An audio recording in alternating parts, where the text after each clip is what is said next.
दोस्तों, एक बहुत ही सत्य बात है कि हमें अपनी आदतें जो है हमेशा सुधार करके रखनी चाहिए और सही आदतें रखनी चाहिए, क्योंकि अच्छी आदतों का हमारी ज़िंदगी पर जो है अच्छा प्रभाव पड़ता है और बुरी आदतों का हमारी ज़िंदगी पर बहुत ही बुरा प्रभाव पड़ता है। कभी-कभी जो है बुरी आदतें कभी कभी जो है आदमी की जो है जान तक लेने पर मजबूर हो जाती हैं और जो है बुरी आदतें हमारी ज़िंदगी जो है बर्बाद भी कर सकती हैं। आज की जो हमारी सच्ची घटना है, वो सच्ची घटना यही दर्शाती है कि जो है बुरी लत से एक आदमी की ज़िंदगी किस तरीके से बर्बाद हो सकती है। दोस्तों, बस आपसे वही रिक्वेस्ट है कि आप इस कहानी के अंत तक बने रहिएगा। दोस्तों, आदाब, नमस्कार, मैं शादाब खान। अगर आप हमारे चैनल पर नए हैं तो प्लीज़ हमारे चैनल को सब्सक्राइब कीजिएगा और कहानी अच्छी लगे तो लाइक कीजिएगा और कमेंट बॉक्स में आपकी सिटी से जो है आपका नाम क्या है और आप कौन से शहर से वीडियो को देख रहे हैं उसका नाम ज़रूर लिखिएगा, ताकि अगले वीडियो के एपिसोड में लास्ट में मैं आपके नाम की घोषणा कर सकूं। दोस्तों, चलते हैं सीधे कहानी की तरफ। दोस्तों, ये कहानी जो है 27 मार्च 2013 और उत्तर प्रदेश का एक बहुत ही मशहूर ज़िला लगता है अमेठी। अमेठी में जो है एक विधानसभा क्षेत्र है गौरीगंज, और वही गौरीगंज में एक बहुत ही सर्वगुण संपन्न परिवार रहा करता था। उस परिवार में जो है कि जो उनके परिवार के मुखिया होते हैं उनका नाम रमेश होता है और वो रमेश का जो है बहुत ही बड़ा बिजनेस था, वो ट्रांसपोर्ट का बिजनेस था। उनके पास काफ़ी ट्रक अपने होते हैं और वो उनका नाम जो है बहुत ही अच्छी खासी हैसियत में जो है आता था। इस तरीके से जो है उनके परिवार में रमेश और उनकी बीवी के अलावा 4 बच्चे थे। 4 बच्चों में जो है सबसे बड़ी जो उनकी लड़की थी, लड़की का नाम हर्षा था और बाकी जो 3 लड़के थे। तो ये 4 बच्चे थे उनके और चारों लोग जो है पढ़ाई लिखाई करते थे, जिसमें हर्षा जो है पढ़ाई लिखाई में बहुत ही ज़्यादा जो है अच्छी थी। और इसी तरीके से 2014 में उसकी जो है ग्रेजुएशन की पढ़ाई कंप्लीट हो जाती है और ग्रेजुएशन की पढ़ाई कंप्लीट होने के बाद उसका जो सपना था वो दिल्ली जा कर के लॉ की पढ़ाई करने का था। तो इसी दौरान वो जो है लॉ की तैयारी करना चाहती थी। तो इसी दौरान वो अपने पिताजी से बात करती है कि हमको दिल्ली पढ़ने के लिए जाना है, लॉ की पढ़ाई करना है वहाँ पर। तो उसके पिताजी जैसे ही इस बात को सुनते हैं तो वो बहुत ही ज़्यादा खुश हो जाते हैं। वो सोचते हैं कि हमारी बेटी आगे बढ़ करके हमारा नाम रोशन करेगी। तो इसलिए उनके एक रिश्तेदार वहाँ पर होते हैं दिल्ली में। तुरंत वो उनको फ़ोन लगाते हैं और फ़ोन लगाने के बाद उनसे कहते हैं कि हमारी बेटी वहाँ दिल्ली पर जो है एडमिशन लेना चाहती है। तो वो कहते हैं कि इसमें कोई दिक्कत की बात नहीं है, आपका जब मन करे तो आप अपनी बेटी को हमारे घर भेज दीजिएगा। तो वो कहते हैं ठीक है। उसके बाद में वो जो है अपनी पूरी तैयारी करती है और लगभग 1 महीने के बाद वो अपना सामान पैक करके दिल्ली चली जाती है। और दोस्तों, दिल्ली जाने के बाद वो वहाँ पर जो है एक अच्छे से कॉलेज में जो है एडमिशन करवा लेती है और एडमिशन करवाने के बाद वो अपनी पढ़ाई की शुरुआत वहीं पर कर देती है। और वो पढ़ाई लिखाई में बहुत ही ज़्यादा तेज़ थी और अपने रिश्तेदार के यहाँ पर रहती थी। दोस्तों, इसी दौरान तकरीबन 4 महीने का समय बीत जाता है और 4 महीने का समय बीतने के बाद दोस्तों उसी कॉलेज में उसका एक बहुत ही अच्छा फ्रेंड बन जाता है, जिसका नाम जो है जिसका नाम जो है विशाल होता है। वो विशाल उसी कॉलेज में लॉ की पढ़ाई किया करता था। इसी दौरान उससे मुलाकात होती है और इन दोनों की बहुत ही अच्छी बॉन्डिंग थी। बॉन्डिंग होने के बाद ये दोनों एक दूसरे के बहुत अच्छे दोस्त बन जाते हैं और एक दूसरे के बहुत ही ज़्यादा करीब आ जाते हैं। यहाँ तक कि इतना करीब आ जाते हैं कि विशाल जो है इसको हर्षा को पूरी दिल्ली घुमाता है और वो भी अपनी गाड़ी से घुमाता है और ये दोनों लोग रेस्टोरेंट में जाते थे, खाना खाते थे, पीते थे। मतलब जो है इन दोनों के बीच इतनी ज़्यादा नज़दीकियाँ बढ़ गई थी, यहाँ तक कि हर्षा जो है वो विशाल से मोहब्बत करने लगी थी। और यही सब जो है विशाल से मोहब्बत करने लगी थी। और इसी दौरान एक दिन ऐसा आता है कि विशाल का बर्थडे होता है और वो बर्थडे की पार्टी को अपने ही घर पर रखता है, अपने ही रूम पर रखता है। और उस बर्थडे की पार्टी में वो केवल जो है हर्षा को ही इनवाइट करता है और बाकी किसी को इनवाइट नहीं करता है, क्योंकि उसने जो है कुछ अलग ही सोच रखा था।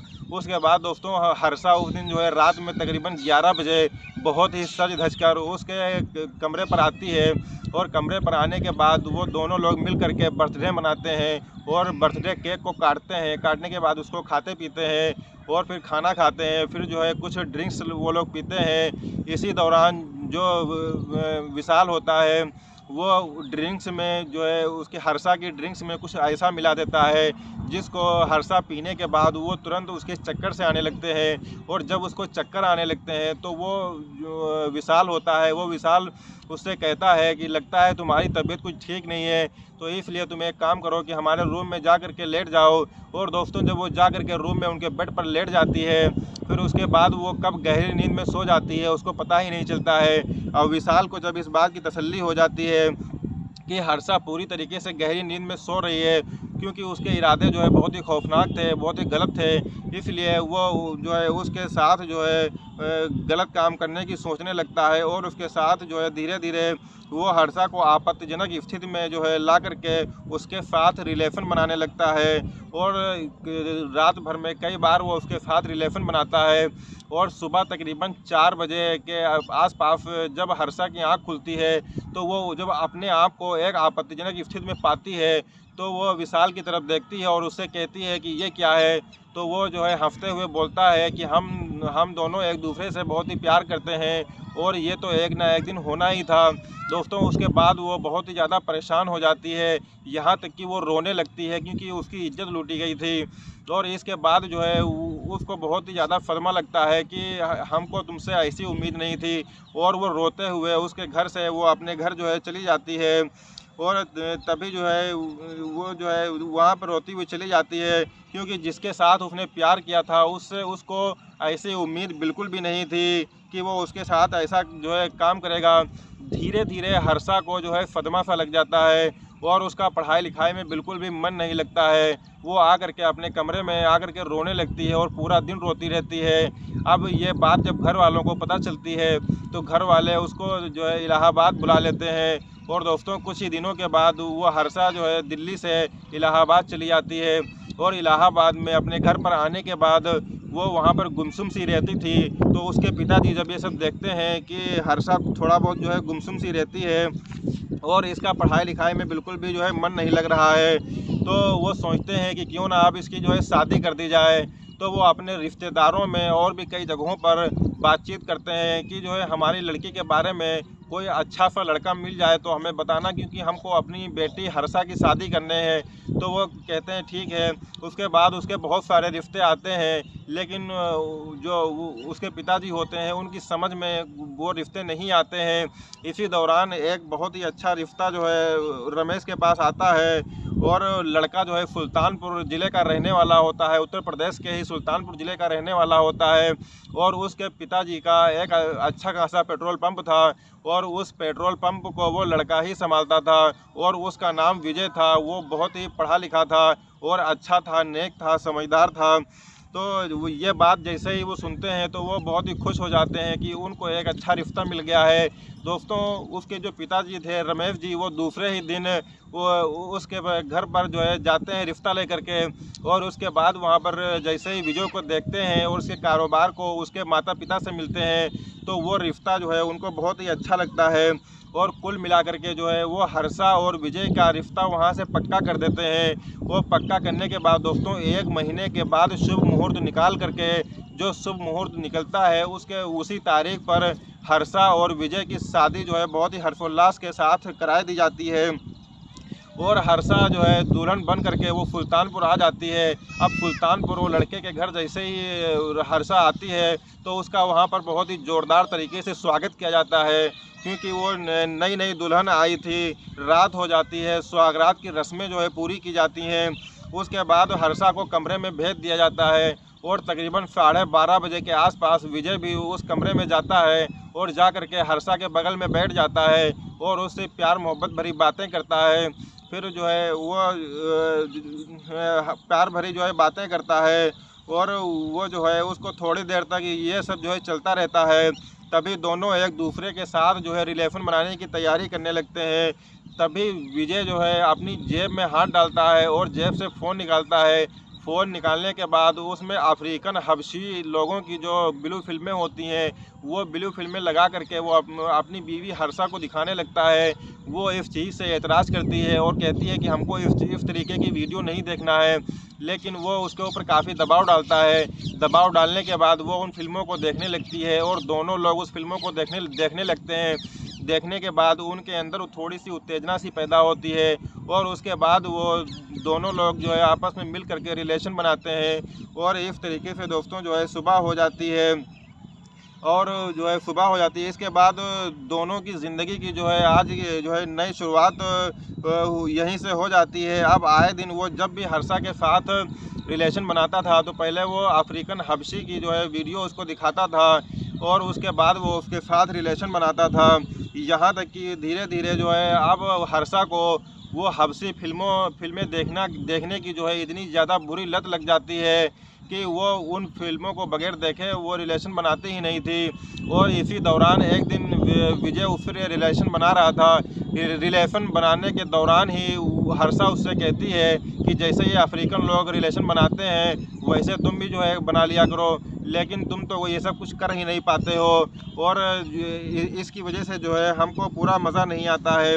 ये सारी बातें जब वो कहती है पूरी तरीके से हम संतुष्ट नहीं हो पाते हैं। तो जैसे ही विजय इस बात को सुनता है तो उसका जो है दिमाग तुरंत घूम जाता है, वो दंग रह जाता है और वो सोचता है कि हर्षा ने कौन सी डिमांड हमसे कर दी है।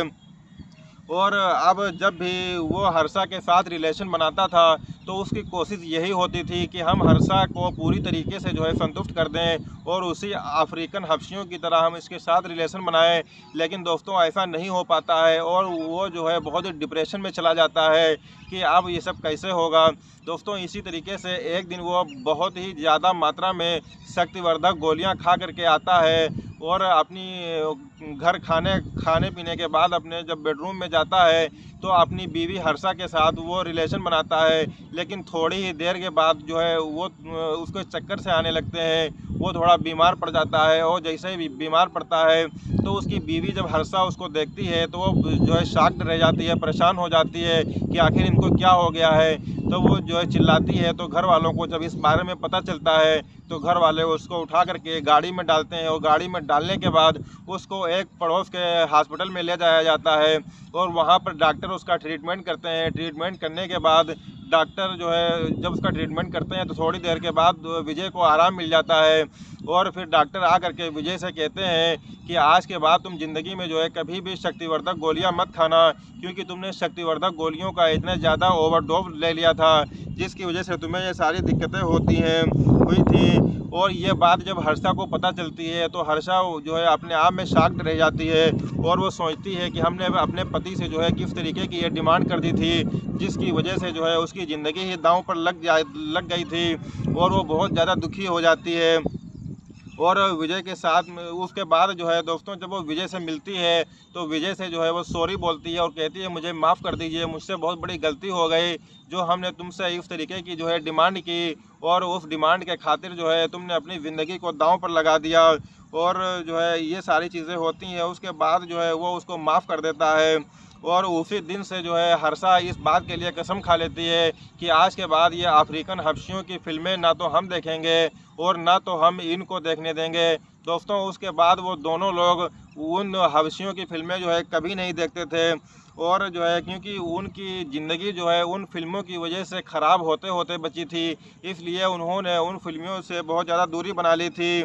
अब दोस्तों वो दोनों लोग एक दूसरे के साथ बहुत ही हंसी खुशी तरीके से जो है ज़िंदगी गुजार रहे हैं और वो हर्षा जो होती है वो अपने पति और अपने ससुराल वालों की बहुत ही अच्छी तरीके से देख रेख कर रही है इस टाइम। दोस्तों ये कहानी यहीं पर ख़त्म होती है। दोस्तों ये कहानी कैसी लगी? अगर आपको ये कहानी अच्छी लगी हो तो प्लीज़ लाइक कीजिएगा और कमेंट बॉक्स में अपनी राय ज़रूर रखिएगा। दोस्तों इस कहानी को सुनाने का उद्देश्य किसी की भावनाओं को आहत करना नहीं है, किसी को ठेस पहुंचाना नहीं है, बल्कि समाज में घटित हो रही घटनाओं से सिर्फ आपको अवगत कराना है ताकि ऐसी घटनाएं सुन करके आप अपने आप को सुरक्षित रख सकें और अपने आप को जागरूक कर सकें। दोस्तों मिलते हैं एक नए दिन एक नई कहानी के साथ, तब तक के लिए शब बखैर।